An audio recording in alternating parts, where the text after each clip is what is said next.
Nassau, October 1985. The Queen was hoping the Commonwealth would not be ripped apart by a row between Mrs. Thatcher and the other heads of government. But while she was making friends with the locals, Mrs. Thatcher was flying in ready to do battle.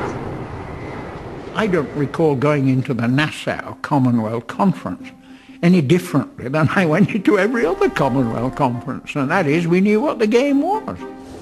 The Commonwealth Conference sought to turn the Prime Minister into serious sanctions against South Africa, and we knew that the Prime Minister was not going to do that.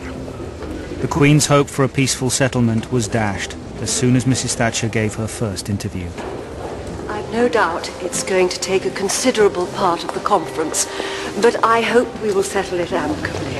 Tempers seem to be running a bit high, though. But well, mine isn't. Mrs. Thatcher felt that sanctions never work. There's always somebody who's going to bust them, usually your friends.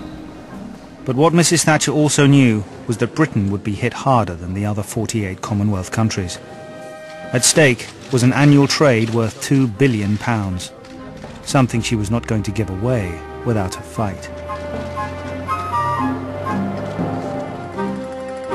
But the other 48 countries were passionate about ending apartheid and were not going to back down either. The Queen's only hope was if her old friends would compromise their principles for the sake of the Commonwealth. Thank you, Julius. She related to them, and they believed that she related to them. Tanzania will not be the same when he retires. They, for their part, wouldn't let the Queen down.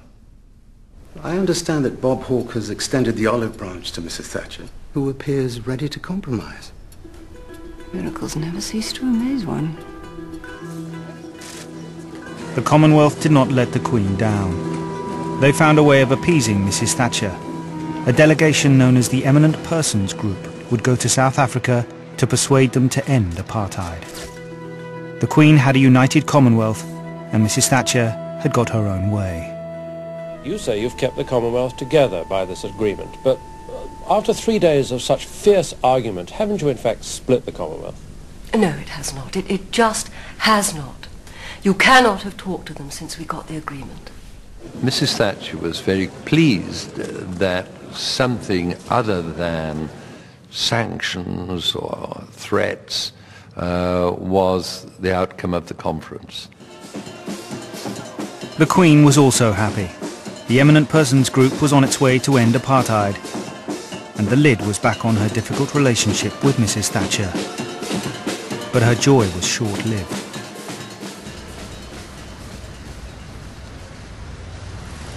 Thank you, Bill.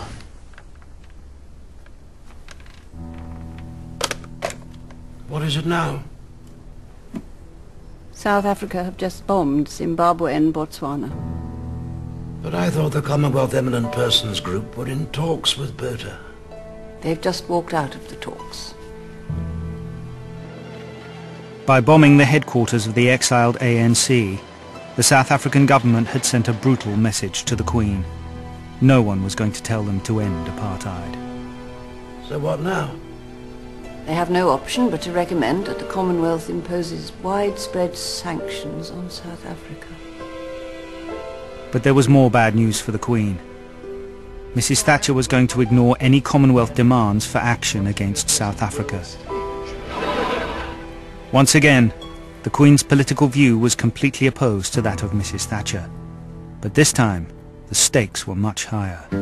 At least 3 people have died today in riots in South Africa. Some witnesses say the violence is the most terrifying they've seen. How long shall they kill our prophets while we stand aside and look? Yes, some say it's just a part of it. We've got to fulfill the book. You people, let's get out now very quickly, okay? Yes. There is a St. George's Island, isn't there? Yes, it's in the Commonwealth.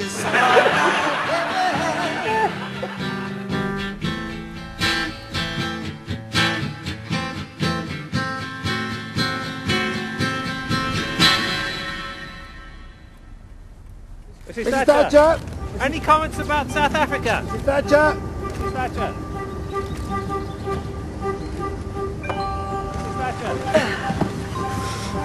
The agenda for the Queen's audience. British Gas, British Leyland, and the BBC. All in need of a good shake-up. I was horrified at how much waste and inefficiency there is at the BBC. My government wants to make sure the public gets value for its money. Did you see the news on the BBC last night? No, ma'am, we rarely get time to watch the television. There was an excellent report on South Africa. Perhaps someone could get you a tape. The Foreign Office keeps me very well informed. I was appalled at the violence. The BBC does have a tendency to show violence for its own sake. When there is anarchy on the streets, any government is forced to adopt harsh measures. Clearly, the rule of the mob cannot be allowed to replace the rule of the law. And the British government is still against imposing sanctions? Everyone wants a speedy end to apartheid. But there's no point in trying to punish or isolate the country. That will only make them harden their policies. Some major countries are threatening to split from the Commonwealth over this. I make it a point of principle never to pay attention to threats from leaders of undemocratic nations.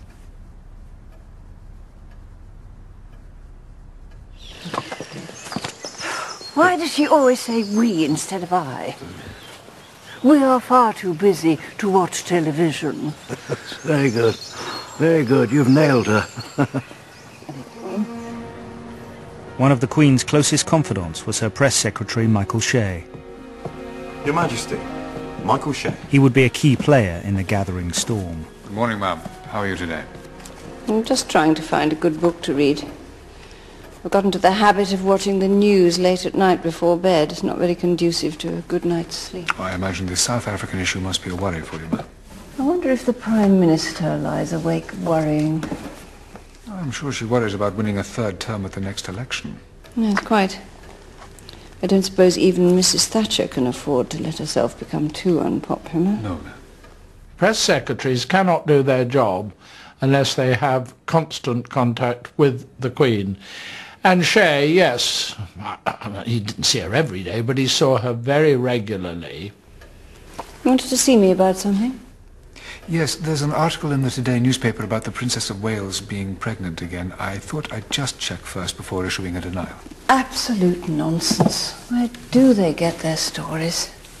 There had been various rumours doing the rounds in Westminster that a rift was developing between the Queen and the Prime Minister, Thatcher, as it was at the time, particularly over South Africa. Stephen Linus, hello. Hello, Stephen. It's Michael Shea here from the palace. After the Queen had failed to change the Prime Minister's mind, Michael Shea made an unprecedented call to the Today newspaper. Thank you for the apology about Diana being pregnant. Don't mention it.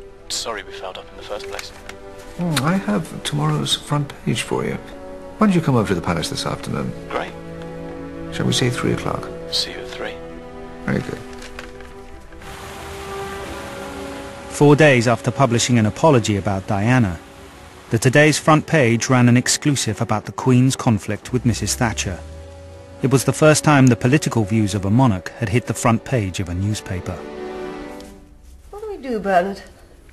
I would ignore it, Prime Minister. It's a bit of mischief making. Where does it come from? There's no source. It could have come from anywhere or anyone. If they wanted to cause a stir, they would have tried a broadsheet. I wouldn't give it a second thought. Nobody reads newspapers on a Saturday, especially today. Why, isn't it doing very well? I can't see it lasting the year. I could have written that story in The Sun, and hopefully it would have been the splash story, so everyone would have had to sit up and take notice. But it's kind of a notion the public have, that if it's in the Times or the Telegraph, then it must be absolute fact. If it's in a tabloid, there might be a shade of fact, or a shade of error, or a shade of untruth. Unprecedented as it was, the Today article caused only a ripple of concern at Downing Street, as nobody could be sure it was a genuine leak from within the palace. But there was far worse to come. Perhaps we should try and persuade Rupert Murdoch to buy the newspaper when we next meet him. We don't want it falling into enemy hands, do we? Powerless in the face of Margaret Thatcher, the Queen was forced to stand by and watch her beloved Commonwealth start to fall apart. Are you serious about taking Zambia out of the Commonwealth altogether if Mrs. Thatcher doesn't change her mind? The position is that I am pretty serious about this. Do you think he'll carry out his threat? Yes, I think he would. Kenneth Colander has tears in his eyes when he talks about apartheid. He'd gladly impose sanctions, whatever the cost.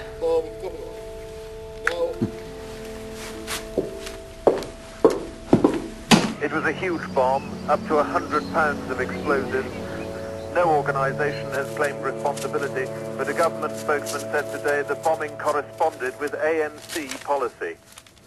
This bomb was in a car and went off outside the Parade Hotel, sending shards of metal and glass through a crowded restaurant, damaging another hotel, 2 blocks of flats and 39 cars. Today the area was torn off by armed and damaged troops. Don't be silly. I'll make you a cup of tea. Mrs. Thatcher certainly didn't see the apartheid regime in the way the Queen did. She sees Mandela as a terrorist, she sees the ANC as a terrorist organization, as a guerrilla operation. My husband was in bed and all the windows went and the bathroom was extremely damaged. Yes, yes. You don't expect them to happen to you. The other organisations that were like that were the PLO, the Palestine Liberation Organisation in Israel, and the IRA in Ireland. They all were 3-letter words, if you like, PLO, ANC and IRA. And all of those were confronting us, the British authorities, with terrorism. Where Thatcher saw terrorists, the Queen saw divisions that could be healed by diplomacy. Of course, among all Zimbabwe sportsmen this morning, there was disappointment that their country isn't going to Edinburgh, but the decision won't come as a total surprise. But now she faced her own nightmare. The Commonwealth Games, more symbolic than a mere sporting event, were turning into a fiasco. Zimbabwe, after all, has, with Zambia and Tanzania, long called for full economic sanctions against South Africa. If one goes, they all go. With less than a month to go before the opening of the Commonwealth Games, the Queen was facing a mass walkout. What a bloody shambles. The African abstention from Edinburgh was another indication that we were near the brink, that if the Games could break up, could the Commonwealth? Prime Minister, what do you think about the threats of African countries living in the Commonwealth? Look, it's their Commonwealth, their club. If they want to break it up, that's up to them. It's all down to that bloody grocer's daughter. Now the Commonwealth was under threat. The palace would find a new way to hit back against Mrs. Thatcher.